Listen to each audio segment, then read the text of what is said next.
Hello दोस्तों, आज मैं एक ऐसा मूवी को एक्सप्लेन करने वाला हूँ जो सच में बेहद ही डरावना है। मेरा दावा है कि आप इस मूवी को अकेला बिल्कुल ही देख नहीं सकते हैं। शायद आपने कॉन्ज्यूरिंग और एनाबेल मूवी को देखा होगा, वो मूवी से भी ये मूवी बेहद ही डरावना है। इस मूवी का नाम है द एक्सोर्सिज्म ऑफ गॉड। ये मूवी 2021 को रिलीज किया गया था। मूवी के शुरुआत में ही हम लोग एक आदमी को देखते हैं जो फादर पीटर को लेने आए हैं। दरअसल उस आदमी का लड़की यानी कि मगाली को एक खतरनाक डिमोन बलबन ने पोजेस कर लिया है और उन्हें मगाली का एक्सोर्सिज्म करने के लिए रिक्वेस्ट करता है। अगले ही सीन में हम लोग देखते हैं पोजेस हुई मगाली को, और उन पर जो डीमॉन है वो बेहद ही खतरनाक है। उसके बाद फादर पीटर फादर माइकल को कॉल करते हैं और उन्हें आने के लिए रिक्वेस्ट करता है, लेकिन फादर माइकल उन्हें बताते हैं वहां पर आने में उनको 2 दिन का समय लग जाएगा।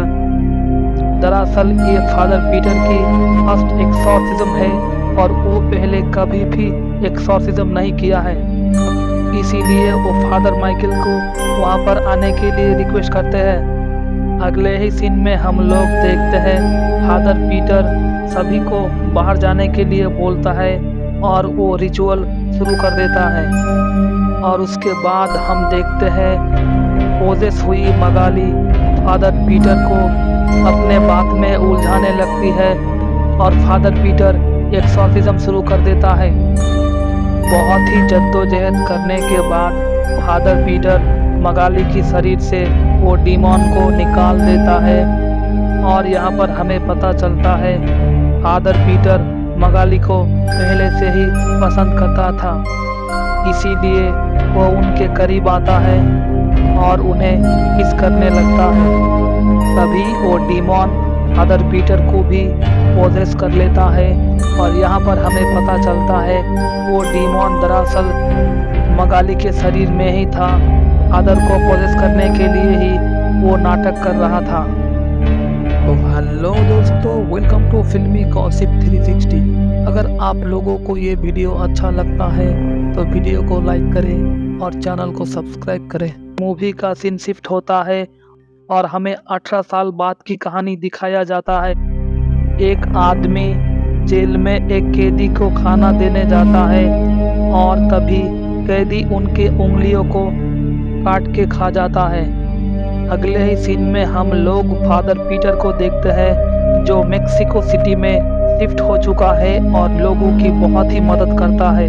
साथ ही साथ वो एक अनाथ आश्रम चलाता है और मगाली की एक्सोर्सिज्म करने के बाद उन्हें सब लोग हीरो की तरह देखते हैं। और उसके अगले सीन में हम लोग देखते हैं उसी अनाथ आश्रम में एक डॉक्टर भी काम कर रहे हैं।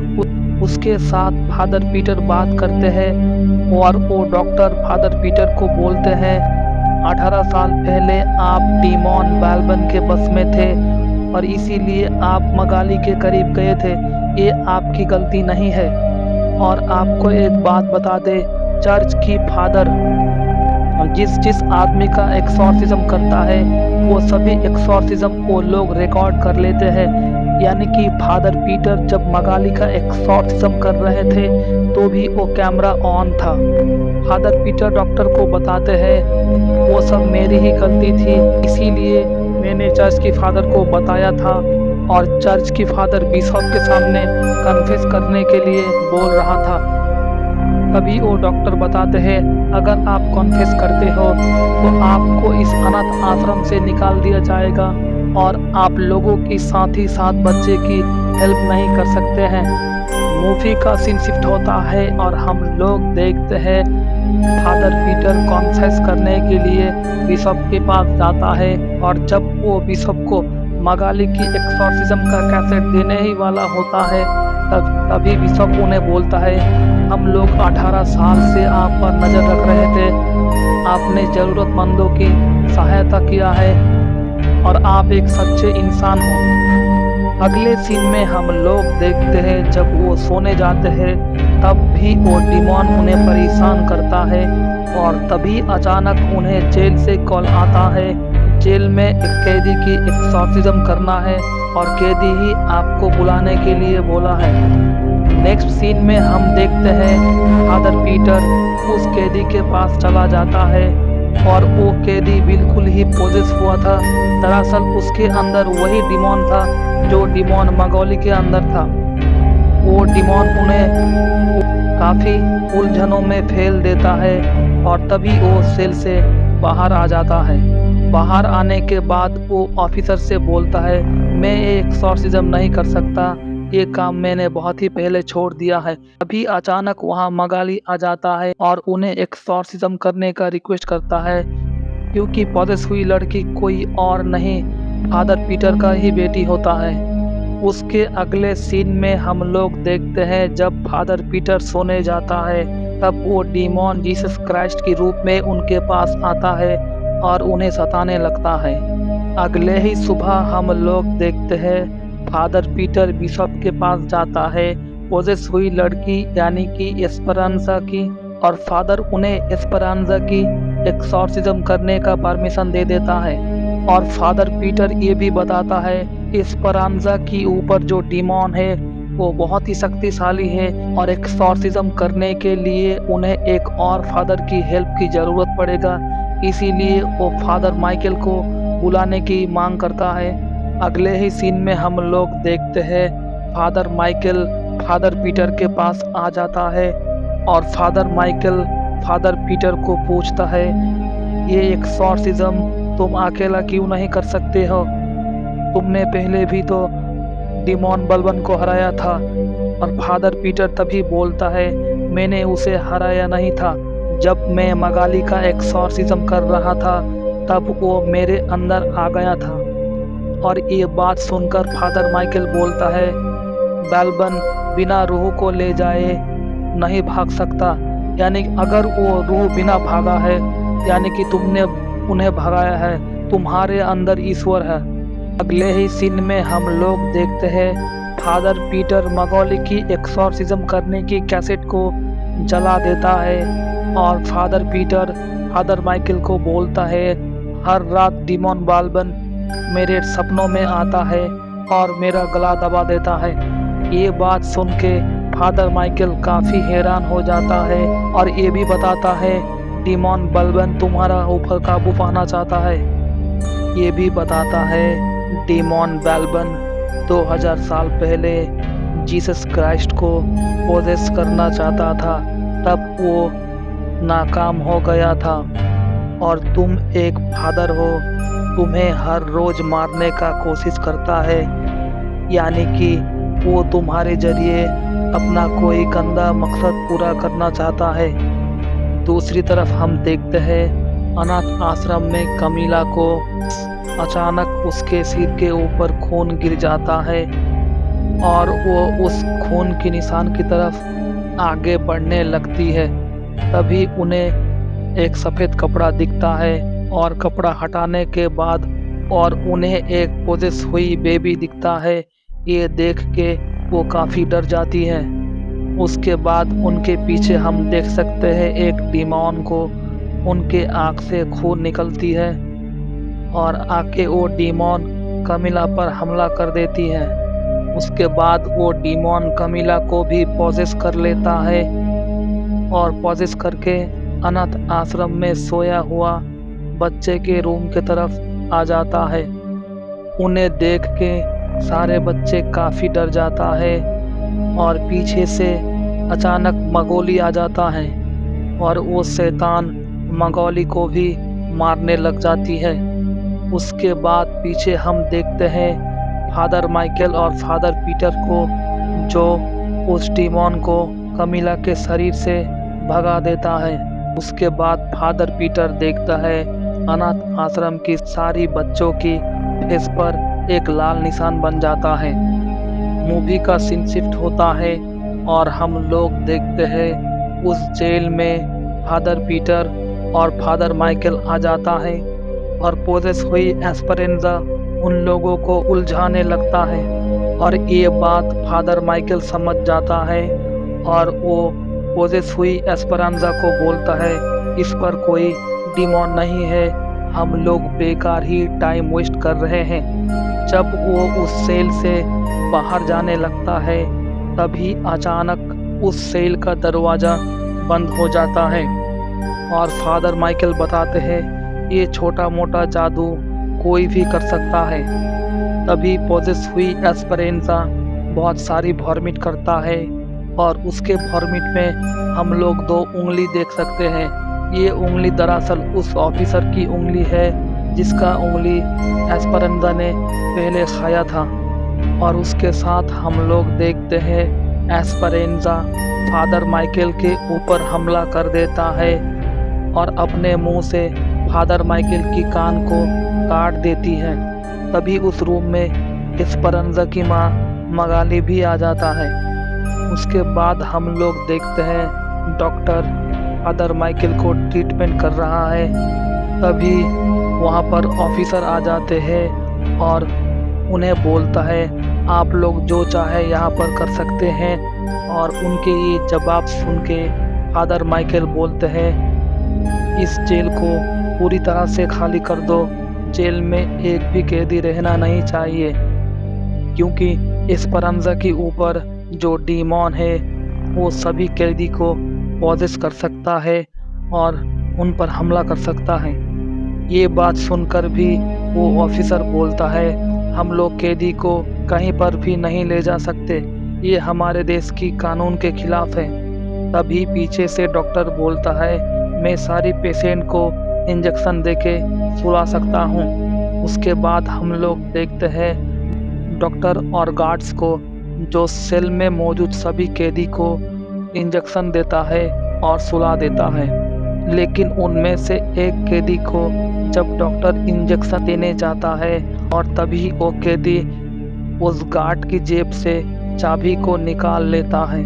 साथ ही हम लोग देखते हैं फादर माइकल पीटर को वार्न कर रहे हैं ये डीमॉन बैलबन बहुत ही शक्तिशाली और भयानक है। ये डेमोन तुम्हारे इमोशन के साथ खेलेगा, उनके सामने कभी भी कमज़ोर नहीं होना है। अगले ही सीन में हम लोग देखते हैं सारी ऑफिसर और गार्ड जेल छोड़ के चले जाते हैं और सिर्फ वहाँ रह जाते हैं फादर माइकल, फादर पीटर और डिमोनिक हुई एस्परेंजा, साथ ही साथ सोया हुआ सारी कैदी और वो डॉक्टर। अगले ही सीन में हम लोग देखते हैं फादर माइकल और फादर पीटर एस्परेंजा की सेल पर जाता है और जाने के बाद देखता है वो वहाँ पर नहीं होती है। ये देख के वो दोनों काफ़ी हैरान हो जाता है। साथ ही साथ हम लोग देखते हैं वो डॉक्टर को जो सभी सेल की कैदियों को चेक करने के लिए आया था और यहाँ पर आके वो देखता है सभी सेल खुला हुआ है और एक भी कैदी सेल के अंदर नहीं है। ये देख के वो काफ़ी डर जाता है। अचानक उसके सामने पोजेस हुई एस्परेंजा आ जाती है और उन पर हमला कर देती है। फादर पीटर और फादर माइकल जब डॉक्टर के पास पहुंचता है तब वो दोनों देखता है डॉक्टर बिल्कुल खून से लथपथ होता है और तभी अचानक पोजेस हुई सारी कैदी आ जाता है और उन सभी को घेर लेता है और फादर माइकल उन सब कैदियों का एक्सॉर्सिज्म करता है और वो सारी कैदी छटपटाने लगता है। कैदी के पीछे हम लोग देखते हैं एक खतरनाक डीमॉन को। वो डीमॉन फादर माइकल के ऊपर हमला कर देता है। तभी वहाँ पर एस्परेंजा भी आ जाती है और एक कैदी फादर पीटर को चाकू से मारने ही वाला होती है। तभी वो दोनों वहाँ से भाग जाता है। भागने के दौरान एक कैदी फादर माइकल के ऊपर चाकू से हमला कर देता है और उनसे ये घायल हो जाते हैं और वो लोग वहाँ से भाग जाते हैं। भाग के एक कमरे में घुस के दरवाज़ा को बंद कर लेते हैं और तभी क्रोधित होके फादर माइकल फादर पीटर से पूछ रहे हैं तुमने क्या पाप किया है, हमारा रिचुअल उन पर क्यों असर नहीं किया। तभी फादर पीटर सारी बात बता देते हैं कि एस्परेंजा उनके बेटी है। अगले ही पल फादर माइकल बताते हैं, डीमॉन बैल्बन को नहीं हरा सकते क्योंकि तुमने उनके साथ एक सौदा किया है और इसीलिए बैल्बन तुम्हें अनाथ आश्रम की सारी बच्चों को और तुम्हारी बेटी एस्परांजा को नहीं छोड़ेगा। अचानक हम लोग देखते हैं फादर पीटर की पेट से खून निकलने लगता है और वो मर जाते हैं। साथ ही साथ हम लोग देखते हैं सारे पोजेस किए गए कैदी दरवाजा तोड़ के रूम के अंदर आ जाते हैं। तभी फादर पीटर एक और रूम पर चले जाते हैं और उस रूम की दरवाजा को लॉक कर देते हैं और वो उस रूम पे एक चेयर में बैठ के अपने मोबाइल की कैमरा को ऑन करके कन्फेस कर रहा था और कन्फेस करके बिशप को ये रिकॉर्डिंग सेंड कर देते हैं। अगले पल हम लोग देखते हैं वो दरवाजा खोल के बाहर आ जाते हैं। तभी पोजेस हुए 3 कैदी उनको मारने के लिए उनके तरफ आता है और फादर पीटर उनका रिचुअल करने लगते हैं। अगले ही पल हम लोगों को एक बहुत ही डरावना सीन दिखाई जाती है जहां पर डीमॉन बैल्बन जीसस क्राइस्ट की रूप लेके फादर पीटर को मारने आ रहा था और तभी फादर पीटर क्राइस्ट के ऊपर पवित्र जल छिड़कता है और उसके बाद हमें पता चलता है ये क्राइस्ट नहीं, ये दरअसल एस्परांजा है। और अचानक पीछे से एक कैदी फादर पीटर की सिर पे हमला कर देता है। इससे वो बेहोश हो जाता है और जब उनका आँख खुलता है तो वो अपने आप को एक चेयर पर बना हुआ पाता है और एस्परांजा और सारे पोजेस हुए कैदी उनका ही एक्सॉर्सिज्म करना चाह रहे थे। दरअसल पीटर एक फादर है और उनके शरीर से ईश्वर को निकालने के लिए वो लोग रिचुअल कर रहे थे ताकि डीमॉन बैल्बन उनके शरीर में प्रवेश कर सके। पोजेस हुई एस्परांजा फादर पीटर की एक्सॉर्सिज्म करना शुरू कर देते हैं। इससे फादर पीटर को बहुत ही दर्द होता है। दूसरे ही तरफ हम लोग देखते हैं अनाथ आश्रम में एक भयानक शैतान पहुंच जाता है और उन बच्चे को पोजेस करने का कोशिश करता है।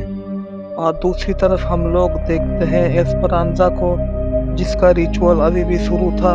अचानक फादर पीटर शैतान बैल्बन को एस्परांजा की शरीर को छोड़ने का हुक्म देता है और एस्परांजा फ्लोर में गिर जाती है और फादर पीटर बोलते हैं पवित्र आत्मा और ईश्वर की मर्जी से शैतान बैल्बन को वो एस्परांजा की शरीर को छोड़ने का हुक्म देता है। तभी पोजेस हुई एस्परांजा बोलता है ठीक है, मैं इस शरीर को और साथ ही साथ बच्चे को छोड़ दूंगा, लेकिन फादर पीटर को एक शर्त मानना होगा। और फादर पीटर उन्हें बोलता है क्या चाहिए तुम्हें। तभी पोजेस हुई एस्परांजा बोलता है तुम्हारे शरीर से ईश्वर को जाने का हुक्म दो और अपने शरीर में मुझे प्रवेश करने की अनुमति दो। ये बात कह के एस्परांजा फ्लोर पे गिर जाती है और उनके शरीर से डीमॉन चला जाता है।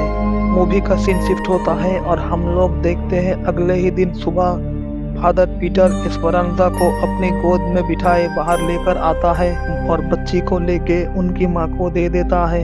अगले सीन में हम लोग देखते हैं फादर पीटर एक चर्च में भाषण दे रहे थे और उसके बाद उनके पास बिशप आता है और बिशप फादर पीटर को प्रिंस बैल्बन करके पुकारता है। तभी हमें पता लगता है वो शैतान फादर पीटर के शरीर के अंदर आ चुका है और इस सभी षड्यंत्र में बिशप भी शामिल है। तभी वो दोनों देखता है एस्परांजा को। अचानक एस्परांजा की आंख चमकने लगता है। इससे उन दोनों को पता चलता है अभी ईश्वर एस्परांजा की शरीर में आ चुका है और वो लोग बोलते हैं हम लोग इस ईश्वर की लाडली को बाद में देख लेंगे। और यहाँ पर इस मूवी का द एंड हो जाता है। तो दोस्तों आप सभी को ये मूवी कैसा लगा कमेंट में ज़रूर बताना। मिलते हैं अगले वीडियो में।